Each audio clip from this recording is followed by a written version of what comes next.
La máquina de guerra alemana de la Segunda Guerra Mundial se ganó una reputación aterradora como un motor de destrucción y muerte brutalmente eficiente y devastador. Bueno, no verás ninguna evidencia de eso en este video. Las Wunderwaffe, diseñadas por los nazis, que literalmente significa armas milagrosas, incluyen algunos de los diseños de armas más locos, insensatos, estúpidos y ridículos, jamás plasmados en papel. La mayoría de estas Wunderwaffe, como estás a punto de ver, eran tan inútiles como locas.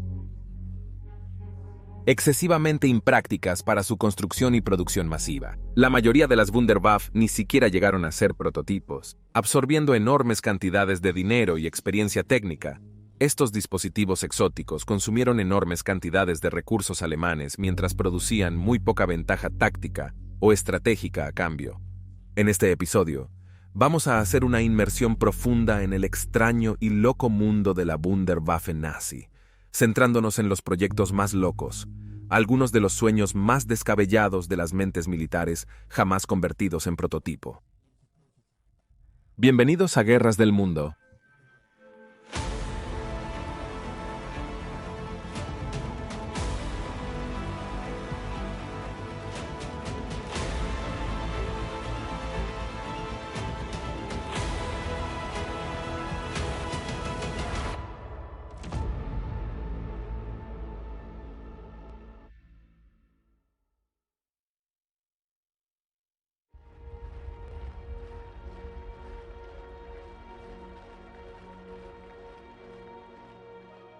La Wunderwaffe está llena de todo tipo de diseños locos. Cuando se trata del más loco de todos, el Panzer VIII tiene que estar en la carrera, especialmente cuando consideras lo cerca que estuvo esta cosa de ser producida en masa. Así que retrocedamos, necesitaremos hacerlo. El Panzer VIII era un tanque súper pesado, pesando 188 toneladas, fácilmente 4 veces más pesado que los tanques más pesados utilizados en el campo en ese momento, y aún 3 veces más pesado que los tanques de primera línea modernos. Esta cosa era masiva. Apodado inicialmente el mamut por razones obvias, el Panzer VIII habría empequeñecido a todos los vehículos en el campo de batalla. Pero por supuesto, este es el programa Wunderwaffe y no se permite que nada sea sensato.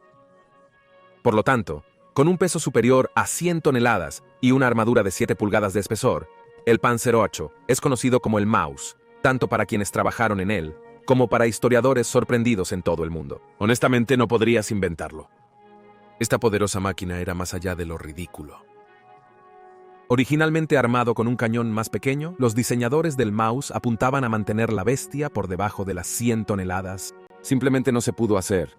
Al ver un modelo de madera de la cosa en mayo de 1943, Adolf Hitler no quería tener nada de eso. Dijo que la cosa tenía una pistola de juguete, insistiendo en cambio en un enorme cañón de 150 milímetros. Si hubiera tenido su manera, el Maus habría terminado pesando fácilmente 200 toneladas. Odio llamar a cualquiera involucrado en este proyecto sensato, pero alguien en algún lugar aseguró que se llegara a un compromiso, y en su lugar se montó el poderoso cañón antitanque Krupp de 128 milímetros PaK 44 en el Maus, pesando 10 toneladas, y capaz de disparar proyectiles de 28 kilogramos que deshabilitarían cualquier vehículo de combate desplegado por los aliados a rangos que superan los 3.500 metros. Esta era un arma seria y una que convirtió al Maus en un temible asesino de tanques.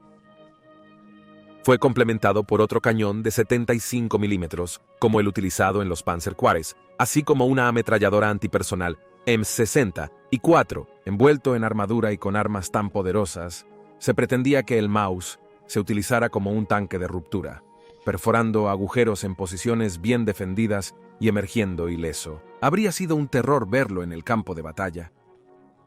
No obstante, no tendrías que escapar tan rápido de la escena. Eso es porque el Maus terminó pesando bien más de 100 toneladas debido a su uso. Y es ahí donde el tanque comienza a parecer un poco ridículo porque a pesar de que se disponía de algunos motores bastante grandes, los motores de 12 cilindros convertidos de diseños utilizados en aviones, estas cosas eran enormes y ayudarían a asegurar que el Maus estaría lleno de problemas mecánicos. A pesar de producir tanta potencia como un Bugatti Veyron, la velocidad máxima del Maus era de unos tranquilos 12 millas por hora. Hitler exclamó cuando vio los diseños, cita, «Si tuviera 100 de estos, podría hacer retroceder a los rusos».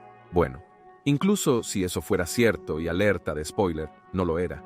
No estaría enviando a los rusos a ninguna parte con prisa. Cada comandante de tanque que vio esto sabía que sería inútil, demasiado lento, demasiado vulnerable a ser atacado en puntos débiles y demasiado caro. Por cada uno de estos construidos, se tendrían que sacrificar 6 o 7 tanques Tigre, vehículos de indudable eficacia en combate. Debe haber sido una escena sombría cuando todos se reunieron para discutir los planes para el Maus, Hitler, despotricando sobre cómo podrían cambiar la guerra, y soñando con tanques que pesaban más de 1000 toneladas y los generales y oficiales a su alrededor con experiencia en combate, plenamente conscientes de la insuficiencia de esta arma y lo desesperada que era su situación. Algunos protestaron, pero la mayoría permaneció en silencio, demasiado asustados para oponerse a la voluntad del Führer. Solo se construyeron 2 prototipos del Maus y ninguno vio combate. Otros casi se construyeron, pero se abandonaron, dejando sus enormes carcasas tiradas en los pisos de las fábricas. Si lo hubieran hecho, sin embargo, probablemente habrían tenido poco éxito. Tales tanques masivos habrían sido blancos fáciles para las fuerzas aéreas aliadas, que tenían el control total de los cielos en las etapas finales de la guerra. En resumen, es justo decir que el Panzer SS Maus fue un proyecto defectuoso y loco de principio a fin. Se propusieron tanques más grandes como Wunderwaffe, incluyendo el Land Cruiser P-1000 Rata de 1500 toneladas, pero ninguno estuvo tan cerca de convertirse en realidad como lo hizo el Maus. Si Alemania hubiera tenido el tiempo para construirlos, los recursos para hacerlos y la infraestructura necesaria para moverlos, quizás podrían haber sido algo espectacular. Pero Alemania no tenía ninguna de estas cosas. Para 1944 y 1945, la Wehrmacht apenas tenía suficiente combustible para abastecer su flota existente de tanques, y mucho menos a esta monstruosidad. Eso hace del Maus realmente una de las Wunderwaffe más absurdas que casi alcanza la producción en masa, y una increíble historia de qué hubiera pasado en la Segunda Guerra Mundial. Una serie de propuestas para acorazados que superaban a todos los demás en tamaño. Los acorazados de la clase H podrían haber sido lanzados si el régimen nazi hubiera sobrevivido unos años más. Enanizando tanto a los acorazados de la clase Yamato de Japón como a los acorazados de la clase Montana de los EUU. La clase H fue una serie propuesta de acorazados de tamaño y armamento increíbles. Sumando un total de 6 plantas, la serie H de acorazados se hizo con un solo propósito, y solo uno: la destrucción de la Marina Real Británica. El nombre dado al rearme y expansión de la Kriegsmarine, la Marina alemana, fue el adecuadamente aterrador Plan Z, el más grande de estos acorazados de clase H, programados para ser construidos para el Plan Z, fue el He-44. Aunque nunca realmente se planificó en detalle, se calculó que el H-44 tendría 345 metros de largo y pesaría unas increíbles 141.500 toneladas. Este coloso habría pesado el doble que los acorazados más grandes jamás construidos en la historia, el temible Yamato japonés y sus barcos hermanos. De hecho, el H-44 habría sido tan grande que si se hubiera construido, no habría habido un puerto en toda Alemania lo suficientemente grande para atracarlo. El temible acorazado, el Bismarck, que hundió al poderoso Capucha en uno de los enfrentamientos más icónicos de la historia naval, era solo 1/3 del tamaño del H-44. Esta cosa habría sido un monstruo.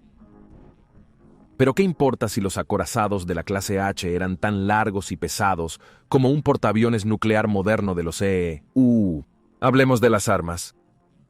Bueno, cuando se trata de potencia de fuego, la ingeniería alemana rara vez decepciona y la clase H no fue la excepción. Con un armamento propuesto de 8 cañones de 508 milímetros, es probable que el H-44 hubiera sido capaz de disparar proyectiles que pesaban hasta 1.900 kilogramos cada uno. Eso significa que una sola andanada del H-44 habría tenido más de 15 toneladas de municiones de alto explosivo lloviendo sobre ti. Una carga que requeriría 7 fortalezas voladoras B-171, uno de los bombarderos pesados más grandes y destructivos de la Segunda Guerra Mundial, para transportar. Estar en el extremo receptor de estos cañones navales de 20 pulgadas habría significado la destrucción segura de cualquier cosa, con la excepción quizás de algunos búnkeres subterráneos de concreto. Pero por supuesto, esto no era más que soñar despierto para los planificadores nazis. Con tiempos de producción estimados de 50 meses y requiriendo enormes cantidades de acero, mano de obra y dinero para completarse, nunca se terminaría ningún buque de guerra de la clase H, y los dos que se habían iniciado para entonces, habiendo utilizado respectivamente 1.200 y 3.500 toneladas de acero, fueron desechados. Se usaron los materiales para fabricar submarinos U-Boat. Con la guerra total estallando en tierra, los alemanes simplemente no tenían los recursos para desafiar a los británicos en el mar. Y menos mal, realmente, porque los enfrentamientos navales en el Pacífico ya estaban demostrando lo obsoletos que se estaban volviendo los acorazados frente a las estrategias móviles basadas en aviones construidas alrededor de los portaaviones. Las armas que ya se habían construido se integraron en el muro del Atlántico, una serie de defensas navales. Permanecen como enormes recordatorios del potencial poder de estos buques de guerra. En cambio, Britania continuó gobernando las olas, pero la clase H siempre dominará la imaginación de cualquier fanático de la guerra naval, alejándose de la realidad en su esplendor de acero de tamaño ridículo.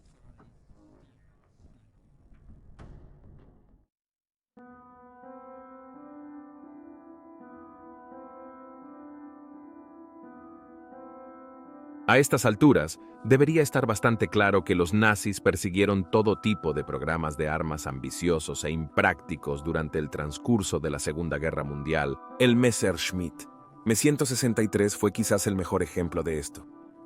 El primer y único avión de combate propulsado por cohetes jamás construido y el primer avión pilotado que podía superar los 1.000 kilómetros por hora, un récord que no se rompería durante 10 años, por cierto.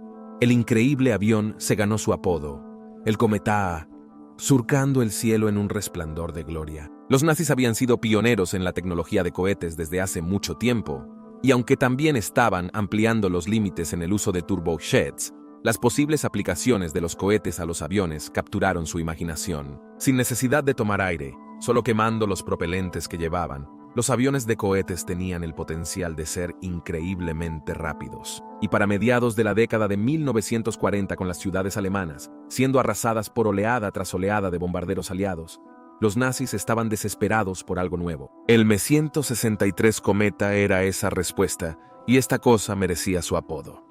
No te engañes con su apariencia rechoncha. Esta cosa era cegadoramente rápida para el estándar de su tiempo, capaz de alcanzar hasta 700 millas por hora.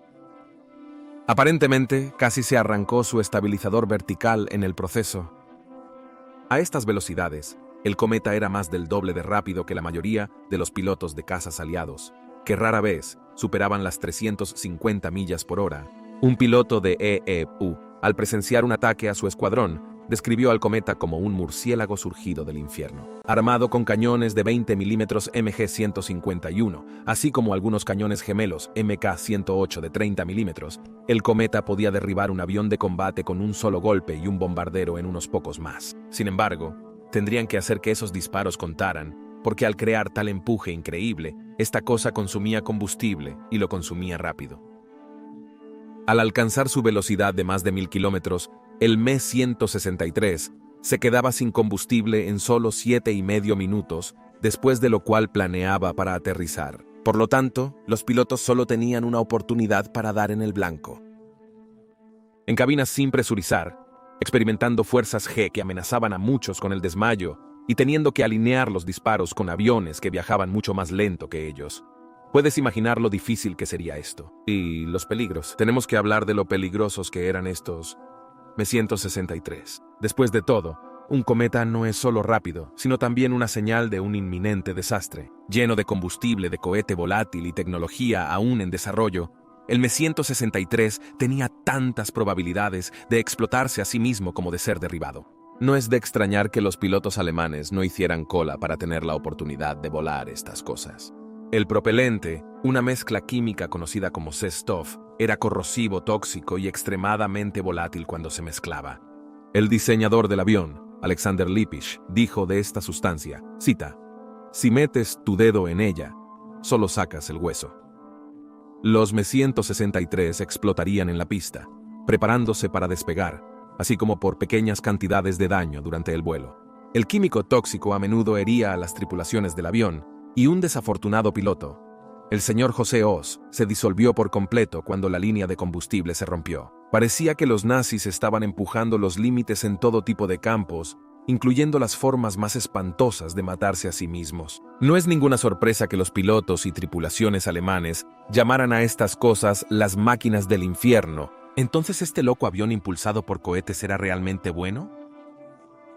Sorprendentemente, a pesar de las muchas deficiencias discutidas, realmente lo era. Aunque la escasez de combustible mantuvo a la mayoría en tierra durante la duración de la guerra, en su corta historia operacional, destruyeron al menos una docena de aviones aliados. En vuelos planeados, era altamente maniobrable y fácil de controlar, con un piloto de pruebas alemán afirmando que un niño podría volarlo.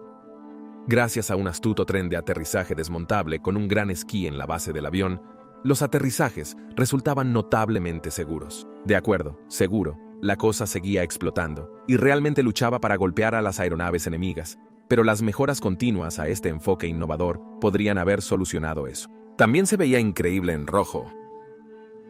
No exactamente una señal de proeza en combate, pero es algo que simplemente no podía dejar de mencionar. Sin embargo, cuando consideras los costos, esta imagen se ve mucho menos optimista. De los 364 cometas construidos, menos de un cuarto fueron utilizados alguna vez. Piensa en el tiempo y esfuerzo que se invirtió en investigar y crear esto, en las pruebas de prototipos, en la distracción que supuso en fábricas y aeródromos. Todo esto fue un costo que una fuerza aérea alemana, superada en número y en armamento, no podía permitirse. Sin embargo, terminemos con una nota diferente, con una historia entre muchas, que demuestra lo increíble y adelantado a su tiempo que era el Me-163. Es el 10 de abril de 1944 y 100 bombarderos aliados están volando en formación cerrada, cargados con bombas para lanzar sobre la ciudad de Leipzig. El teniente Fritz Kelb, atado a un cometa, despega en respuesta. Completamente solo, vuela hasta la vasta nube de bombarderos a una velocidad vertiginosa, y acercándose al avión líder desde abajo, dispara sus cañones a un rango extraordinariamente cercano. En una nube de humo y fuego, este bombardero es instantáneamente aniquilado. Desafortunadamente, ninguna foto o video captura este increíble momento no documentado. Los cazas Mustang se apresuran a reaccionar y ahuyentar al intruso, pero Kelb pone la nariz del cometa hacia abajo con fuerza y corre de vuelta a la seguridad, su avión ya ennegrecido y dañado por la metralla del bombardero destrozado. Un hombre se enfrentó a un ejército aéreo y ellos no tuvieron nada en respuesta. Ni un solo piloto de ese escuadrón aliado podría haber salido de ese encuentro sin tener la sensación de que, al menos en términos de velocidad, estaban irremediablemente superados. Y con eso, terminamos este video sobre la Wunderwaffe nazi. Los intentos más valientes y descabellados de crear armas ganadoras de guerra jamás vistos en la historia. El Panzer VIII Maus, los acorazados de clase H y el Me-163 Cometa siguen siendo íconos hasta el día de hoy. Testimonios del poder de la invención, especialmente cuando las sociedades enfrentan situaciones desesperadas, pero simplemente son tres de muchos. Se propusieron cientos de Wunderwaffe durante los años 30 y 40, que iban desde tanques del tamaño de barcos, armas con habilidades notables e incluso armas del espacio exterior. Por favor, deja un comentario abajo con tus propias reacciones y déjanos saber si quieres más videos sobre diferentes invenciones de Wunderwaffe. También recuerda darle me gusta a este video y suscribirte para apoyar el canal. Gracias por ver y nos vemos la próxima vez.